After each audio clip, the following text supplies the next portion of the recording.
Good morning, dear students. Today we will start chapter number 4, Understanding Law.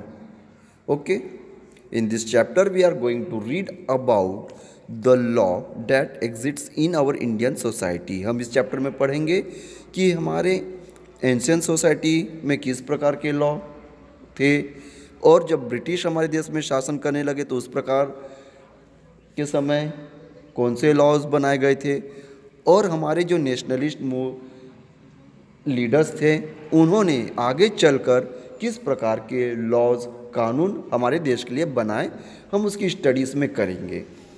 Do laws apply to all? सबसे पहले कि ये सवाल उठता है कि क्या कानून सबके लिए एक जैसा या एक बराबर है। Law does not discriminate between the different citizen on the basis of their caste, religion और gender. The rule of law means that no citizen above the law, and all these laws apply equally to every Indian citizen, whether the person is wealthy, a government official, even the country's president. It means that laws making body are take care of that while making the law, all it be balanced.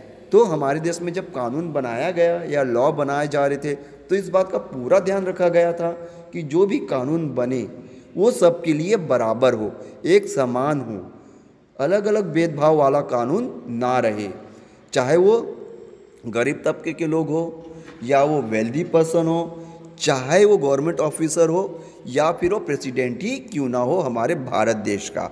तो इस प्रकार हम देखते हैं कि हमारा जो constitution है तो और जो लॉ मेकिंग बॉडी थी उन्होंने इस बात का पूरा ध्यान रखा कि जब देश में कानून बन रहा हो तो सभी को इक्वल जस्टिस मिले, गरीब लोगों से लेके अमीर को भी, और साथ में ये भी ध्यान रखा कि सभी के साथ बराबर न्याय हो, भेदभाव की कोई संभावना ना रहे। यहाँ हम देख सकते हैं इस फिगर में एक बैलेंस दिया हुआ है, तो इसका मतलब ये बैलेंस क्यों है, तो ये जो इस फिगर में शो कर रहा है कि ये क्या दर्शाता है कि ये इक्वल है सभी के लिए, चाहे वो गरीब हो, अमीर हो, चाहे वो देश का राष्ट्रपति ही क्यों ना हो। Okay, now let's we continue. In ancient time there exist the numeral law, local offend overlap each other. Different community had a different stages of autonomy as they administered this law among themselves. In some cases, the two persons belonging to the different caste receive the different punishments, while the upper caste person receive the lenient punishment. Those belonging to the lower caste receive the harsher punishment. तो हम यहाँ देखते हैं कि जो हमारे ancient society थी भारतीय सभ्यता की, तो उस समय जो था अधिकतर समाज में जो अपर कास्ट का दबदबा था, तो इस कारण स्वाभाविक है उस समय जो न्याय होता था वह इम्पार्शल रहता था, तो भेदभावपूर्ण होता था। अपर कास्ट को छोटी मोटी पनिशमेंट देकर छोड़ दी जाती थी, लेकिन वही अगर कोई लोअर कास्ट का व्यक्ति होता था तो उसके साथ बुरी तरीके से बर्ताव किया जाता था या उसके ऊपर सख्त कानून लगाया जाता था।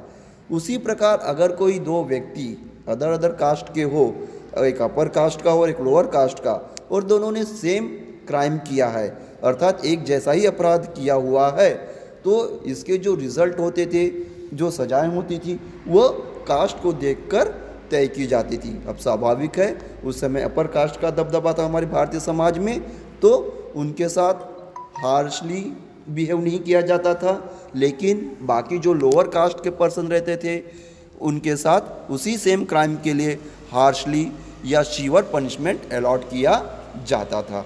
लेकिन जब हमारे भारत देश में अंग्रेज़ों ने, ब्रिटिशर्स ने शासन करना शुरू किया तो उन्होंने इसमें थोड़ी बहुत चेंजेस की। It has always been stated that the rule of the law was introduced in India by the British. The historian have always disputes this fact have the several grounds to this are. तो जैसे हम सोचते हैं कि हमारे भारतीय समाज में जो कानून बनाने या कानून को लागू करने की जो विचारधारा थी वो अंग्रेज़ों के समय से लागू की गई थी, परंतु इसमें भी जो हमारी हिस्टोरियंस है, इतिहासकार है, मतभेद है। इसमें दो प्रकार के मतभेद उजागर होते हैं। पहला colonial rule was attributed. The Indian nationalists had the important role in developing British Indian legal sphere. तो यहाँ देखते हैं कि उस समय के जो कानून, जो हम आगे और पढ़ेंगे, तो जो कानून बनाए गए थे ब्रिटिशर्स के द्वारा भारतीय समाज से कुछ बुराइयों को हटाने के लिए, उनके कुछ उद्धार के लिए, तो इसमें भी कहीं ना कहीं जो पार्शलिटी होती थी। तो इसी के विरुद्ध जो हमारे नेशनलिस्ट लीडर थे उन्होंने आंदोलन किया चेंजेस करने के लिए। ठीक है। The Sedition Act 1870 was such that colonial continued to exist was an example.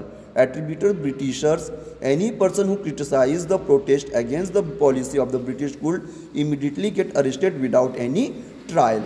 अब देखिए यहाँ पे हम बात कर रहे थे जैसे कॉलोनियल रूल was attributed, तो जो ब्रिटिश रूल के समय जो 1870 का एक्ट लागू किया गया था, जिसके तहत ये नियम था कि उस समय अगर कोई भी व्यक्ति ब्रिटिश शासन के विरुद्ध जाता, उसकी बुराई करता या उसके रूल्स या लॉस को क्रिटिसाइज करता, तो उसे बिना ट्रायल, बिना उसको अपना पक्ष रखे उस व्यक्ति को अरेस्ट करके जेल में डाल दिया जाता था। यहाँ हम इस फिगर में शो कर सकते हैं या देख सकते हैं। ओके।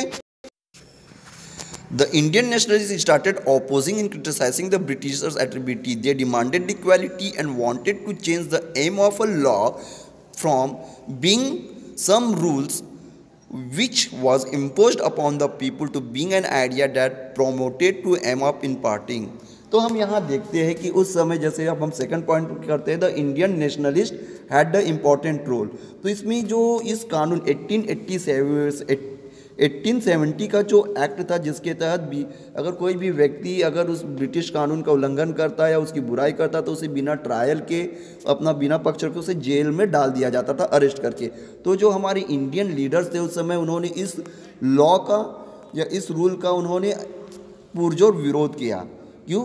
क्योंकि लॉ कहता है कि सबको बराबर अपनी बात रखने का अधिकार है, पर 1870 का जो एक्ट था वो इस प्रकार का अधिकार नहीं देता था। इसलिए हमारे जो इतिहासकार मानते हैं कि हमारे भारत में कानून का जो सुधार हुआ है वो हमारे इंडियन नेशनलिस्ट लीडर के द्वारा ही किया गया है, या उनकी प्रमुख भूमिका थी, जिसमें हम यहाँ पे देखते हैं कि कैसे उन्होंने ब्रिटिशर से आंदोलन करके ये अपना ग्रुप बना के उन्होंने डिमांड की थी कि 1870 का जो एक्ट है उसे हटा दिया जाएगा और लोगों को बराबर मौका दिया जाए अपनी बात रखने का, जो कानूनन रूप से जायज़ है। Okay.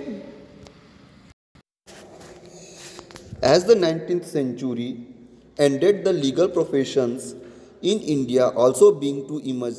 They gained the respect for the Indian in the colonial court. They started taking the help of the law of defend the right for the following the Indians. The judges also played a great role in the process of decision making. अब हम यहाँ देखते हैं कि 19th century के आते तक के कुछ ब्रिटिशर्स जो थे वो हमारे भारतीय का नेशनलिस्ट लीडर से भी कानून बनाने के लिए हेल्प लेना शुरू कर दिए थे, क्योंकि उनको मालूम था कि अगर हम इनकी हेल्प नहीं लेंगे तो हम भारत में ज़्यादा दिनों तक के शासन नहीं कर सकते थे। इसलिए इन्होंने बहुत से ऐसे इंडियन लीडर्स को ग्रुप में शामिल किया, लॉ मेकिंग ग्रुप्स में, कि जिसके द्वारा वे उनको डिसीज़न लेके उनसे सलाह मशवरा करके कानून बना सके। और इसमें जो उस समय के जो हमारे भारतीय जजेस थे उस ब्रिटिश कॉलोनियल के कोर्ट्स में, उन्होंने में भी इसमें बहुत बड़ी इंडियन सोसाइटी को नया कानून देने के लिए रोल प्ले किया था। Independent India adopted the constitution. This document serve as the foundation base of which the Indian lawmaker and elected representative started making for the India. Every year these representatives passes new laws. They also amended in the currently existing law.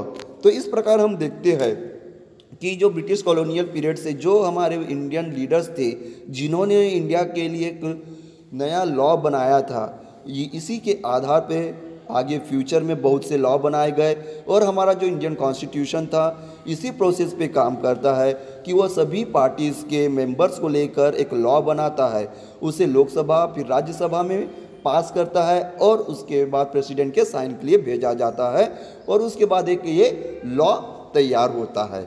उसी में एक है in class 6 the student might have studied about the Hindu succession amendment 2005। शायद आपने class 6 में पढ़ा होगा Hindu succession act 2005। तो जैसे मैंने बताया अमेंडमेंट, हमारे जो लीडर्स है, जो पार्लियामेंट हाउस है, वो कानून में बदलाव कर सकता है। उन्हीं में से एक था हिंदू सक्सेशन एक्ट 2005। इसके तहत ये रूल लगाया गया या अमेंडमेंट लाया गया कि पिता के मृत्यु होने के बाद जो लैंड है या जो ज़मीन है उसमें बेटियों का भी हिस्सा रहेगा। ये क्यों हुआ? क्योंकि हिंदू सक्सेशन अमेंडमेंट एक्ट के तहत। लेकिन इसके पहले तक के इस प्रकार का कोई एक्ट नहीं था।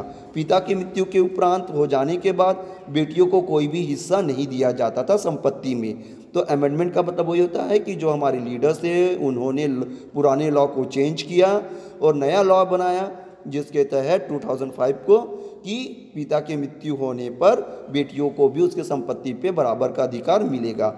सो in this we see that how the Indian law get changes in every stage. इस प्रकार हम देखते हैं किस प्रकार हमारा भारतीय कानून एंशिएंट टाइम से लेकर ब्रिटिश पीरियड से लेकर नए समय तक में कितने चेंजेस से गुजरा है। Okay, so the next topics will be covered in another class. Thank you.